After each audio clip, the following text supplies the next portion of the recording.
You will hear a number of different recordings, and you will have to answer questions on what you hear.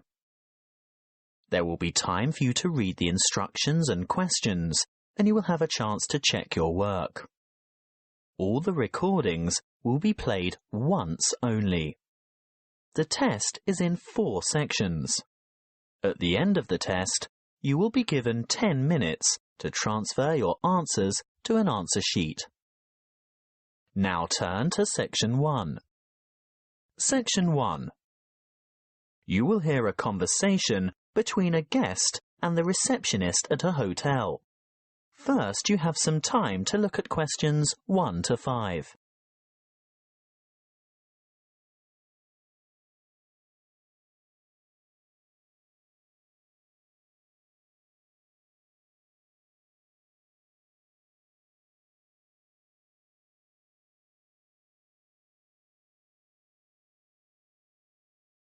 You will see that there is an example that has been done for you.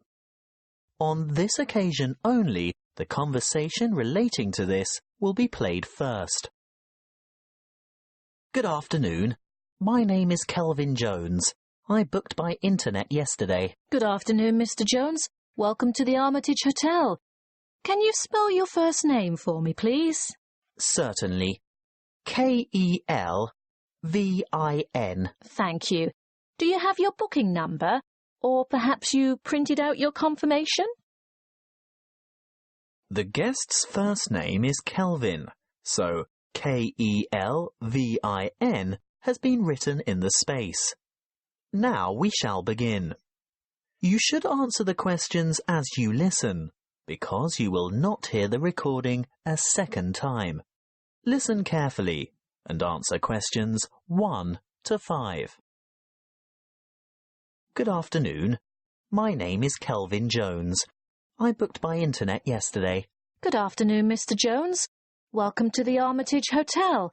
Can you spell your first name for me, please? Certainly. K-E-L-V-I-N. Thank you. Do you have your booking number? Or perhaps you printed out your confirmation? Yes, of course. I don't have the printout, but I did remember to note down the number. It's OOL-238-1420. Thanks. OOL-238-1420. Oh, I see you've stayed with us before. Yes, on several occasions. And do you still have the same vehicle registration number? HQW5919? Well, no. This time I have the company car. And what is the registration number? Oh dear, I can't remember. Hang on a minute. Here it is on the keyring. HUV-3331. Thanks. HUV-3331. Now, today's the 21st of May, and I see you've booked a deluxe room on the 5th floor, room 501. Really? I booked a deluxe room? I usually only ever have a standard double room. It's the off-season, Mr. Jones, and we've upgraded you. How nice. And what does the deluxe room have? Is it as good as a suite? Almost. It has all the usual, plus a spa bath, fully stocked bath fridge, a king-size bed and a balcony. Is there a view from the balcony? Yes. Is that a view of the bay? Yes, and a glimpse of the blue lagoon as well. Very nice. I hope it'll be warm enough to sit out there. We can't guarantee the weather, Mr. Jones, although we do try to make your stay as comfortable as possible. Thank you. Now that you mention comfort, is it possible to have some extra pillows, please? I have a sore shoulder, you see, and I need to prop it up at night, or I don't get any sleep. Well, you'll find pillows on the bed, of course, and we can send up a couple more later. Well, I'd appreciate that. One more thing. You paid by credit card over the internet. Can I see your credit card, please? Oh, of course. And some photo ID? What would you like? Driver's license? Yes, that's fine. You're staying for 5 days, is that right? That was the original plan, yes. But the conference has been cut short by 2 days because the keynote speaker is ill. So I'll be going home on Wednesday. So that's just 3 nights in all. Afraid so. Before you hear the rest of the conversation, you have some time to look at questions 6 to 10.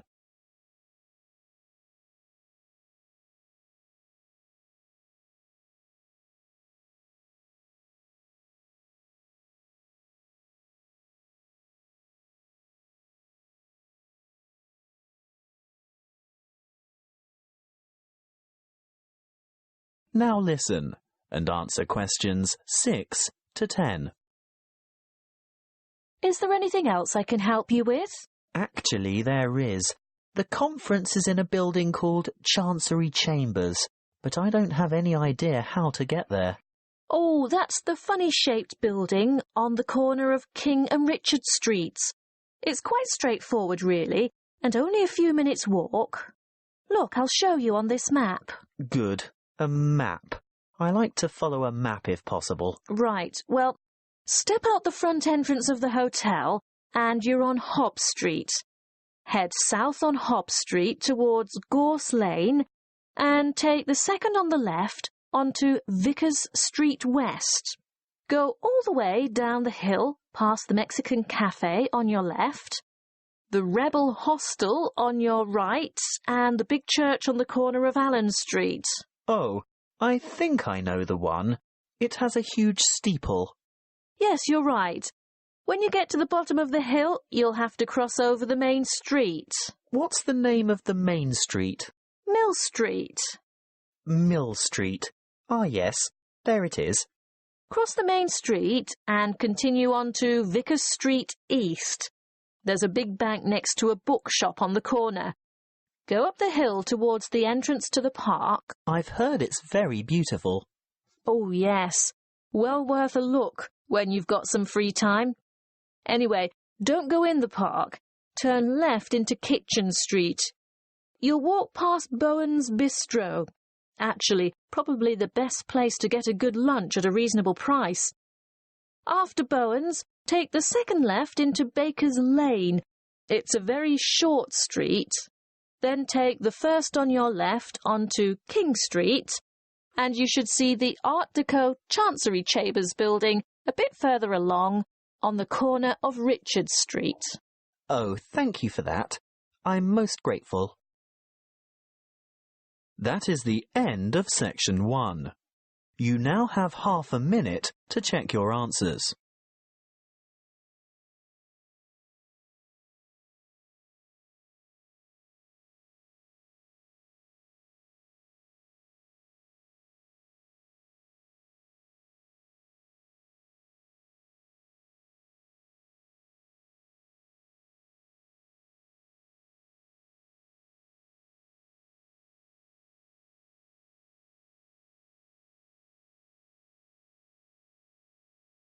Now turn to section 2. Section 2. You will hear a recorded message by an employee of an investment society giving information about savings and investment options. First, you have some time to look at questions 11 to 13.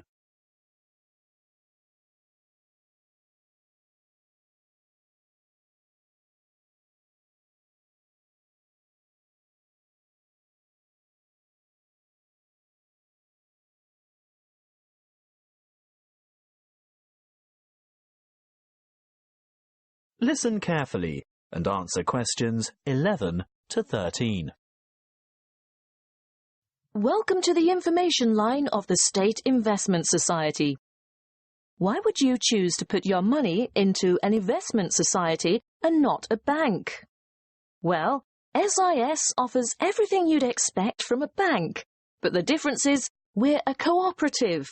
We're 100% owned by our customers, people like you, and that means we always put your best interests first.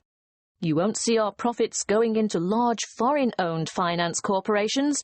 No, you'll see them coming back to you and your local community. As a cooperative, we work hard to keep our fees competitive and absolutely minimal. Even better, we can advise you about ways to avoid fees. Here are some suggestions. Firstly, we recommend you carry out as much of your personal banking as possible with us.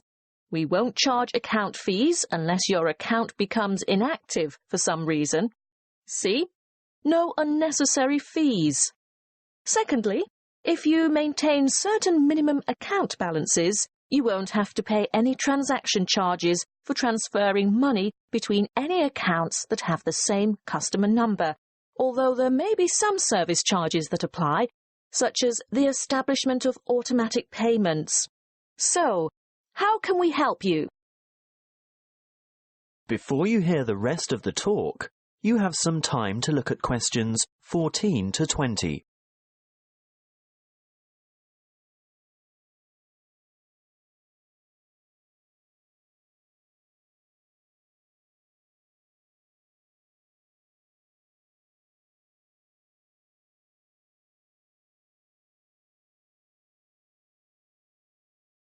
Now listen and answer questions 14 to 20.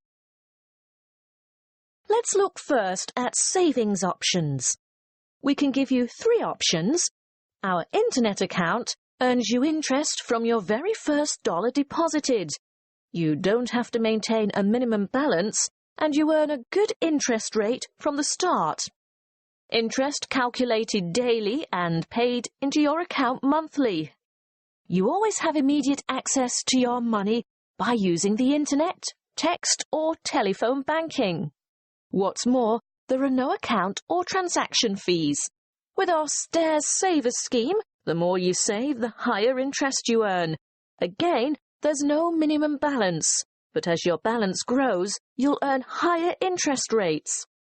There are 3 interest tiers or steps, plus bonus interest. Interest is calculated daily and paid monthly. Now, what about access to your money? You are free to make as many withdrawals as you like, but if you restrict them to 1 a month and your balance increases over that month, then you'll earn that bonus interest.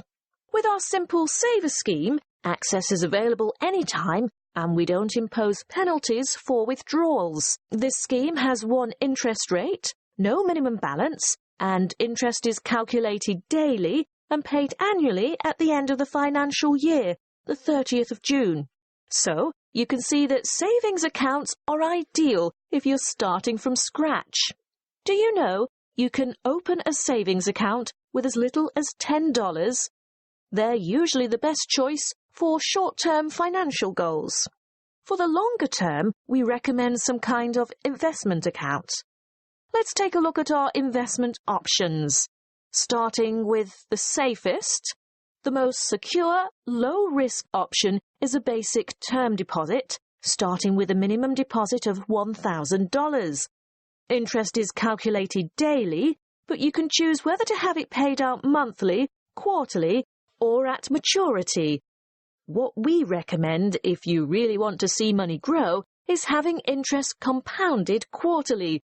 You'll only get access to your funds when your term deposit matures, so be sure to think carefully about the amount of time before you lock it away. It could be anything from 6 months to 5 years. Bonds are generally a longer commitment, but they may bring better rewards in the future. There is a minimum deposit of $5,000 and interest is calculated daily. You may choose to have interest compounded quarterly or paid out quarterly. And, of course, you'll have access to your money when your bond reaches maturity. Looking really long-term, there is our retirement fund, which is, of course, a savings plan for retirement.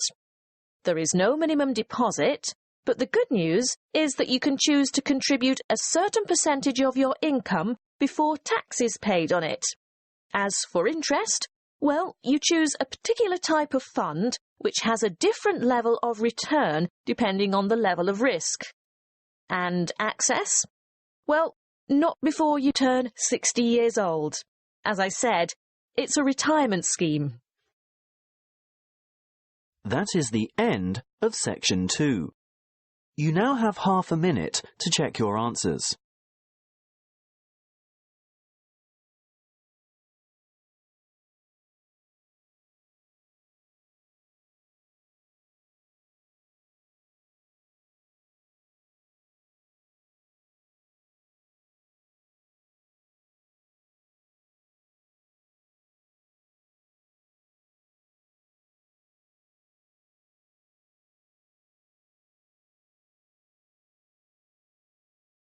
Now turn to Section 3.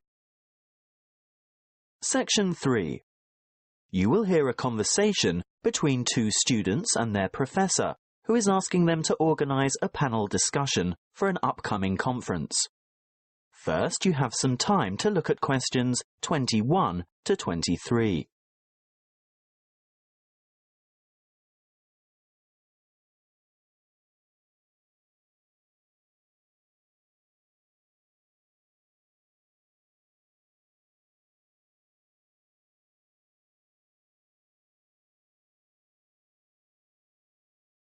Listen carefully and answer questions 21 to 23.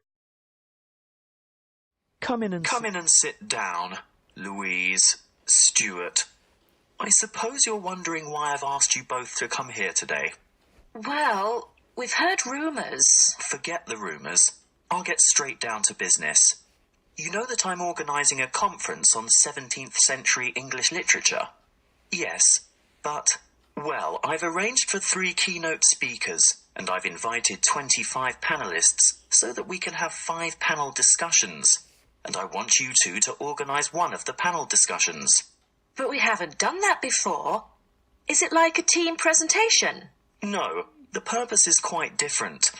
In a team presentation, the group presents agreed-upon views, as you have both done at the end of a group project. Yes. Well, in a panel discussion, the purpose is to put forward different views.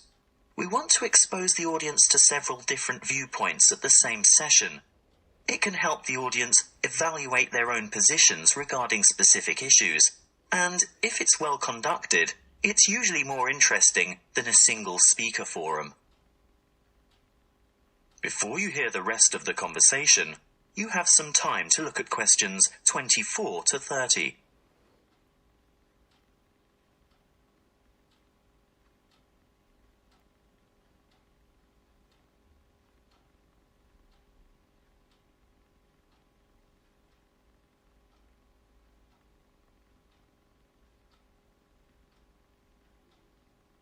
Now listen and answer questions 24 to 30. And what exactly do we have to do? Well, you'll take the role of leader or moderator and assistant. Is that like the role of chairman? Yes, that's it. Sounds daunting. Not at all. I've already done a great deal of the preparation myself. Let me run through the procedure with you. I've singled out an issue that will entail quite some conflict of opinion. I've selected panellists who are well informed and will probably have contradictory points of view. That's very important, you know. Actually, I feel a bit nervous. How many panellists will there be? Well, I've invited 5 panellists for each panel, because that's probably the maximum number that an inexperienced moderator can handle. But don't worry, I always invite more than we need, because you can be sure someone won't be able to make it, so you'll probably just end up with 4, which is a very manageable number. Oh, I see. And I've chosen a moderator. That's you, by the way. Ah, but Stuart will help, right? Yes. I'll get on to timekeeping and whatnot shortly. That's where an assistant is indispensable. But what procedure do we follow to conduct the panel discussion? Don't worry. I was just about to say, I've also settled on the format. What is it? There are various formats that can be followed, but I've always found this one to be very effective. Yes? Okay. Make some notes on these guidelines as I run through them, and ask me questions about anything you don't understand. We're ready? Firstly, the moderator introduces the topic and the panellists. But we don't know who the panellists are. Don't worry. I've prepared a short biographical introduction for each one of them, and I'll give you that information tomorrow. Oh, good. Next, the panelists are given a set amount of time to present their views on the topic. I'd say about 2 minutes each should be sufficient. Now, this is where Stuart's timekeeping is going to be important. You have to keep to the schedule all the way through, because the lecture room has only been booked for an hour. How do I indicate when the time is up? You stand off to one side of the panel, either with your back to the audience or hidden from the audience, but in full view of the panel and moderator. You have a digital clock or timer, and you hold up the appropriate number of fingers to give the number of minutes. When the time is up, you make a cutting gesture with your hand. Ah, but what if the panelists keep talking?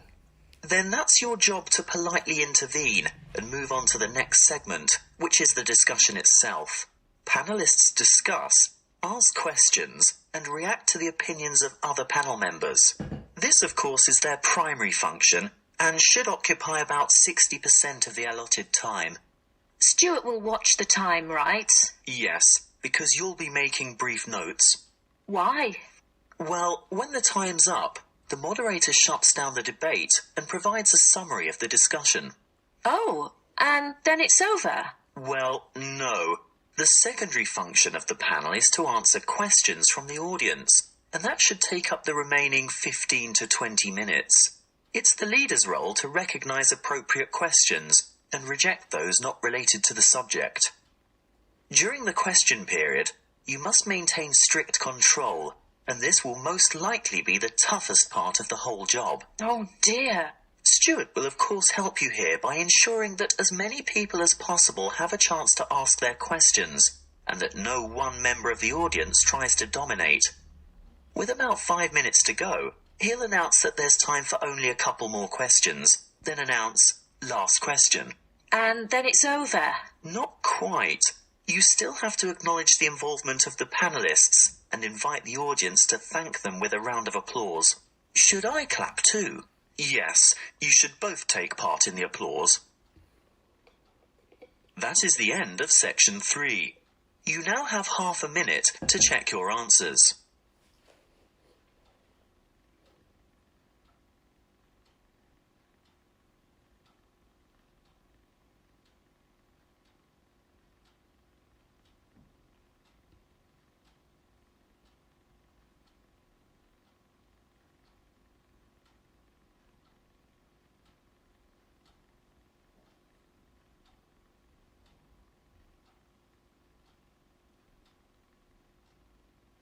Now turn to section 4. Section 4. You will hear a talk on hydroelectric power. First, you have some time to look at questions 31 to 40.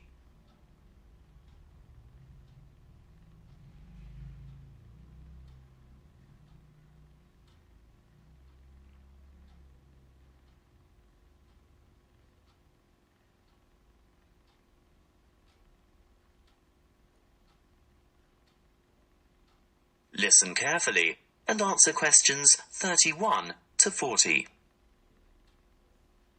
Welcome to our series on renewable resources. The topic today is hydropower. As you most probably know, hydro means water, so we are talking about using water to generate electricity. Of course, there are many ways to generate electricity, but hydropower is important to the community. Firstly and obviously because it's renewable. The Earth's hydrologic cycle of constant evaporation and transpiration provides a continual supply of water from rainfall and snowmelt. The second point to consider is its efficiency. Hydropower plants are able to convert approximately 90% of the energy from the falling water into electric energy, whereas many fossil-fueled plants lose more than half of the energy content of their fuel by way of waste heat and gases. For this reason, they are very efficient. Hydropower is also clean. It doesn't emit harmful gases that contribute to air pollution, acid rain, and global warming. No trucks, trains, or pipelines are needed to bring fuel to the site, and there's no noise pollution either. Furthermore, hydropower plant machinery is fairly simple and runs at slow speeds, which makes it reliable and durable. And hydropower units are flexible also. They have the ability to start quickly and adjust rapidly to changes in demand for electricity, thus enabling them to meet peak loads. But this also allows them to serve as reserve capacity and bring more stability to the power system overall. The dams that provide hydroelectric power also have other uses, such as navigation, flood damage reduction, water supply, recreation, irrigation, and low flow augmentation, but it's not the purpose of this talk to go into those details.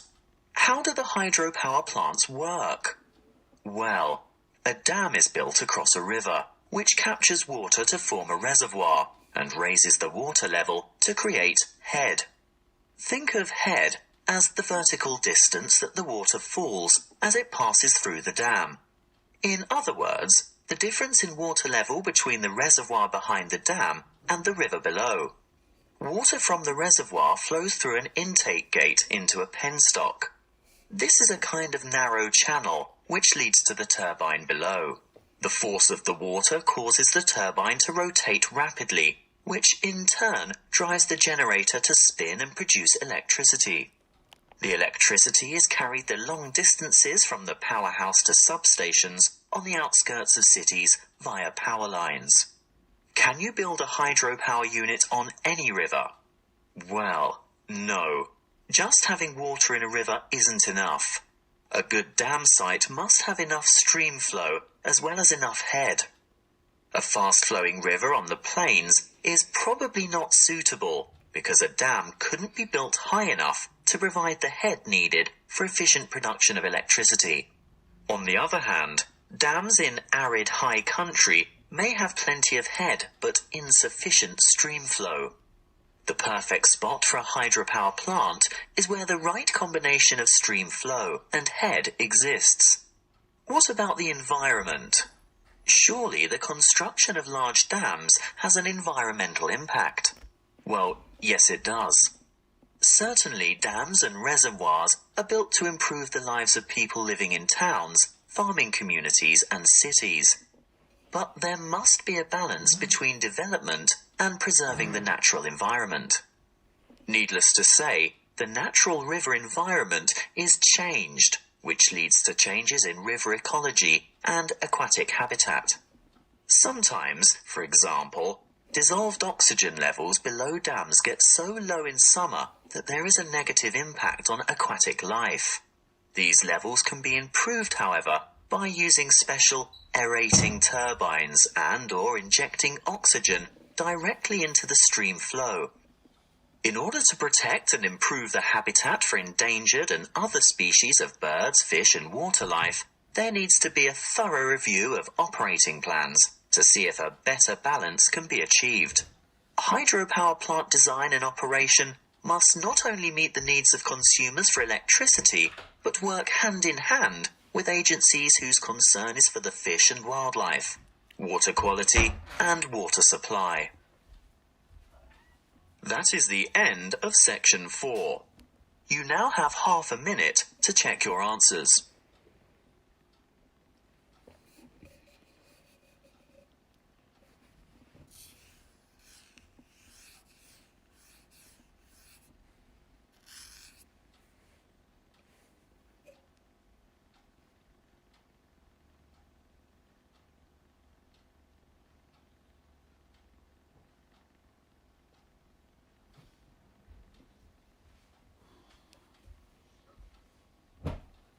This is the end of the listening test. You now have 10 minutes to transfer your answers to the listening answer sheet.